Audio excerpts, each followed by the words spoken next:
Bismillahirrahmanirrahim. Al-Fatihah. Kalau musannif rahimahullah ta'ala wa nafa'ana bihi wa bi ulumihi fi darin amin. Rabbi shrah li sadri wa yassir li amri wa hlul 'uqdatam min lisani yafqahu qawli bi rahmatika ya arhamar rahimin wa la haula wa la quwwata illa billah. Faedah itu dirasatil fikih wal muqarrani. Faedah mempelajari fikih muqarrar. Menurut beliau Syekh Ramadan Al-Buti dalam kitab Fikih Muhadharah. Inna fikha muqarrana minal muqarrarati al-asasiyati al-hammati fi kulliyati syariati fi jamiati Damaskus. Sungguhnya fikih muqarrar itu merupakan salah satu pelajaran yang dasar dan juga penting di Fakultas Syariah Universitas Damaskus. Bahwa yutabaru umdatan labudda minha fi idrakil qimatil fikhi al-islami wa madda itibatihi bi masadirihi al-mutafari'i anha wa ya al-kitabu wa sunnatu wal ijma'u wal qiyasu. Cepet kan? Maka sungguhnya fikih muqarrar itu dianggap penting di fakultas sana, dianggap penting. Juga hal ini juga menjelaskan juga bahwa fikih muqarrar digunakan untuk mewujudkan nilai Islam. Di fakultas sana itu digunakan untuk mewujudkan nilai Islam, dan juga fikih muqarrar itu sangat berhubungan sekali dengan sumber-sumber fikih Islam, yaitu ada kitab, sunnah, ijma, qiyas. Sampai keringat benar aku jelasin itu ya. Dan hal ini juga telah dijelaskan kama yudahu al makna adini alladhi yaqumu alaihi al fiqhu al islami wa yatamayyazu bihi anil qawanini ukhra. Dan ini juga menjelaskan bahwa fikih muqarrar itu sangat berhubungan sekali dengan agama, yang mana agama itu dijadikan sebagai landasan atau sebagai pijakan dalam fikih Islam, dan juga menjadi pembeda fikih Islam dengan hukum-hukum yang lain. Hukum-hukum lain itu bernuansa politik dan sosial, kalau fikih Islam itu bernuansa agama atau religius. Suma huwa sabilul wahidu allati yaqifu talibu minhu ala ahamiyati wa durrati fahmi usuli fikhi wa dirasatihi. Kemudian fikih muqarrar itu menjadi satu-satunya jalan untuk apa? Ya bagi pijakan untuk santri dalam mengerti pentingnya dan butuhnya dia akan memahami usul fikih dan mempelajarinya. Jadi fikih muqarrar itu secara tidak langsung berperan aktif dalam menyadarkan proses santri pentingnya usul fikih. Seperti itu. Liqudrati ala istimbatil ahkami minal kitab wa sunnati. Supaya apa? Supaya mereka itu yang berpijak atau santri itu mampu mengambil hukum atau membuat hukum dari kitab dan sunnah. Bahwa sabilu alladhi yakshifu an madal hajati alladhi yuhtajuha al-faqihu wal mujtahidu illa dirasatil arabiyyati al-mukhtalifati. Dan ini juga sebagai pengungkap sejauh mana para faqih dan mujtahid itu sangat membutuhkan akan fikih muqarrar dalam mempelajari bahasa Arab yang berbeda-beda. Wa ila ma'rifati asbabin nuzuli wa ilmin nasikh wal mansukh wa hadisi wal mustalahihi wa riwayati wa rijaliha kama yaksifu an mauqi'i kulli minha min amaliyatil ijtihadi awil istinbati. Juga mengetahui untuk asbabun nuzul, ilmu nasikh mansukh, hadis dan mustalahnya, kemudian riwayat dan para perawinya, dan juga mengetahui atau mengungkap bagaimana kegiatan yang dilakukan oleh para mujtahid dalam melakukan ijtihad dan juga beristinbat. Itu juga ada di fikih muqarrar. Maka nanti beliau pelajari. Summa huwa tariqu ila taqdiril madhahibi ala rabati haqqa qadariha wal ikna bi anna jami'al masail dunniyati bi anna jami'al masail dunniyati min umuril fikih. Juga fikih muqarrar itu sebagai metode atau jalan untuk apa? Menentukan kadar keputusan 4 mazhab. Jadi 4 mazhab itu nanti ditentukan ini mazhab siapa, ini mazhab siapa, ini mazhab siapa. Secara tempatnya, tidak sembarangan, tidak dolim berarti ya. Ini termasuk pelajaran yang baik sekali. Juga menyadarkan kepada kita sendiri bahwa sesungguhnya masalah dunia dalam urusan hukum itu masuk kategori fikih gitu. Khodi'atan yang tunduk masuk dalam kategori fikih yang tunduk akan apa? Lil khilafi wa nazar, akan adanya perbedaan dan pertentangan. Jadi kita tidak bisa apa? Fala mutma' fi rafiha ila mustawil yakini, maka kita tidak bisa mengharapkan akan adanya kesetaraan hukum atau kesamaan hukum keyakinan dan juga wal qati dan keputusan. Namanya dunia itu ada khilaf, tidak bisa kita menuntut harus ada satu jawaban saja. Kalau jawaban banyak ya tidak masalah, emang dunia gitu. Wa min summa falamut ma'fi qada ya la ikhlah, maka kita tidak bisa menentukan keputusan terhadap suatu hukum yang hilaf. Menentukan hukum maksudnya gimana? Kita tidak bisa menghakimi bahwa hukum ini ya cuma satu, enggak, tapi ya emang banyak gitu.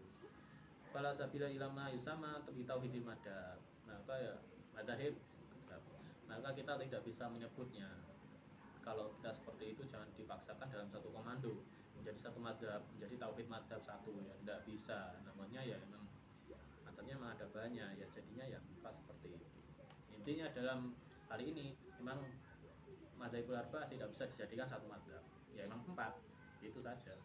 Wadofriha fi madhabi samil wahidin, sama seperti tadi, dan menjadikan satu madhab, dijadikan satu dan dijadikan satu madhab. Wadiro satu fikih mukoroni hiya sabilul wahidu aidon ila ayal tazima al jahilu hadahu wala yata'ada turahu fayasamu anafi makdurihi ayam saha ilma syafi'i wa abi hanifata radhiyallahu an wa ghairihi bi ilmihi. Maka mempelajari fikih muqarrar itu juga sangat penting sekali, karena ini adalah satu-satunya jalan untuk mengetahui seorang yang tidak tahu akan batasan fikih, dan juga tidak perlu panjang lebar untuk permasalahan ini karena sudah jelas di fikih muqarrar, bisa dikasih tahu batas-batasnya. Kemudian juga apa, jika dia itu tidak belajar, maka dia akan mengira bahwa dirinya itu mampu, dengan ilmunya itu mampu apa, untuk menghapus keilmuan Imam Syafi'i, Imam Abu Hanifah dan keduanya dan selain keduanya. Dia akan merasa bahwa Imam Syafi'i, Imam Abu Hanifah itu ya tidak berperan, dalam artian ya dengan ilmunya sendiri dia mampu menarik hukum. Padahal ya kita sangat bergantung sekali kepada mereka semua. Wa Abi Hanifah wa ana minal sahih al yasir, dan sebagian contoh yang sangat gampang sekali kita sebutkan adalah ayam saha tahqiqatal imam. Dia akan sangat mudah sekali menghapus tahqiqatal imam. Tahqiq itu adalah suatu masalah yang sudah dijelaskan dengan adanya dalil. Dia itu akan mudah sekali menghapus tahqiq itu. Dengan apa? Fi mas'alatima bi hadisa ini, dengan dua hadis yang dia hafal, yufaduhuma summa yuraduhuma fayakdafa bihima kalaman a'immati fayud maguhu faidan wa zahibun. Maka dia menghapus dengan dua hadis yang dihafalkan kemudian dijelaskan, dia akan menuduh kalam aimah itu salah. Nah, ini kan termasuk tindakan yang ceroboh bagi mereka, bagi dia. Dia termasuk orang-orang yang ceroboh karena dia itu sangat apa ya? Sangat merasa dirinya itu tahu dan lebih tahu dari para imam dan menghapus keilmuan mereka.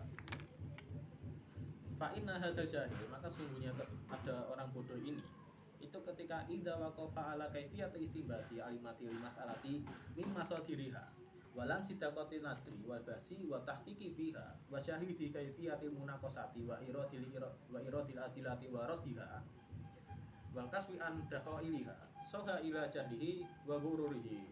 Nah, kemudian ketika seorang yang bodoh ini itu mengetahui bagaimana cara kaifiyahnya para imam dalam mengambil masalah, dalam berbagai sumber, kemudian dia itu tahu bahwa diskusinya imam itu seperti ini dan bahasanya seperti ini, dan kelembutan mereka dalam berpikir, dan juga menyaksikan bagaimana dia dalam berdiskusi, mentahqiq, serta bagaimana para ulama itu preteli ya istilahnya, mempreteli para dalil, mempreteli dalil-dalil, kemudian menolak dalil yang jelek dan memasukkan dalil yang bagus, dan menyingkap masalah-masalah tersebut.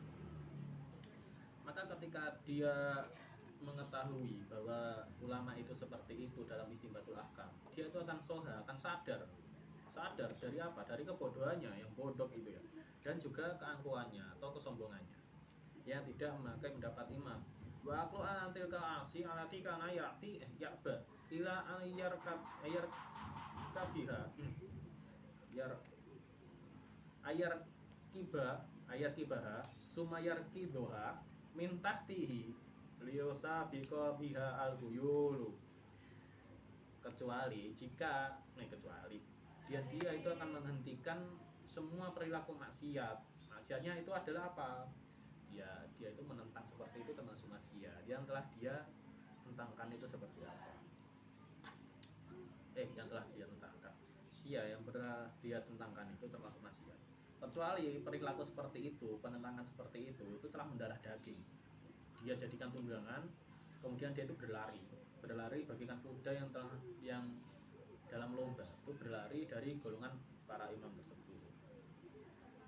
Wadirasatul fikih dan wadirasatul fikih al-muqarrani ia sabilul wahidul fil waqti dati ila ma'rifati sabilil bahsi wal istimbati wal ijtihadi wa dzalika binisbati liman ittafaqa ala nafsihi juhdan hakikian minadar siwal basi wa ta'lim. Mempelajari fikih muqarrar itu merupakan salah satu-satunya jalan fi waqti datihi dalam waktu tersebut untuk mengetahui bagaimana cara pembahasan dan pengambilan hukum dan berijtihad. Dan kemudian orang yang sosok yang seperti ini itu dinisbatkan kepada sosok yang memang telah bersumpah pada dirinya. Ittifaqo ala nafsi, saya mengartikan bersumpah kepada dirinya untuk bersungguh-sungguh secara hakikat, secara teman-teman, sungguh-sungguhnya sungguh-sungguh untuk mengerahkan waktunya untuk belajar, membahas, diskusi dan mempelajari. Hatta tahiyatu ladaihi madatul istimbati wa muqawamatuha. Maka dia itu nanti kelak akan tersedia dalam dunia sendiri itu apa? Bahan untuk beristimbat. Kemudian unsur-unsur dalam beristimbat dia itu sampai paham. Dan juga menjadi fa'asbaha mustati'an bil basi bimilkatihi wa fikhihi wa ilmihi la bi ghairihi minal kitabi wal maraji'. Maka kelak itu dia akan menjadi orang yang mampu dalam membahas suatu permasalahan dengan apa yang dia miliki, dengan pemahaman yang dia pahami, dengan ilmu yang dia ketahui, bukan dari selainnya itu, yaitu dari kitab dan penelitian itu tidak perlu, karena dia saking alimnya seperti itu, nanti resikonya ya seperti itu, ya resiko baiknya itu ya. Au hatta mujarrati muhafadzati, atau telah lenyap hafalannya, dalam artian ya tidak perlu hafalan pun dia tetap bisa membahas. Ya, memang sudah sekian dari kami, kurang lebihnya mohon maaf. Wassalamualaikum warahmatullahi wabarakatuh.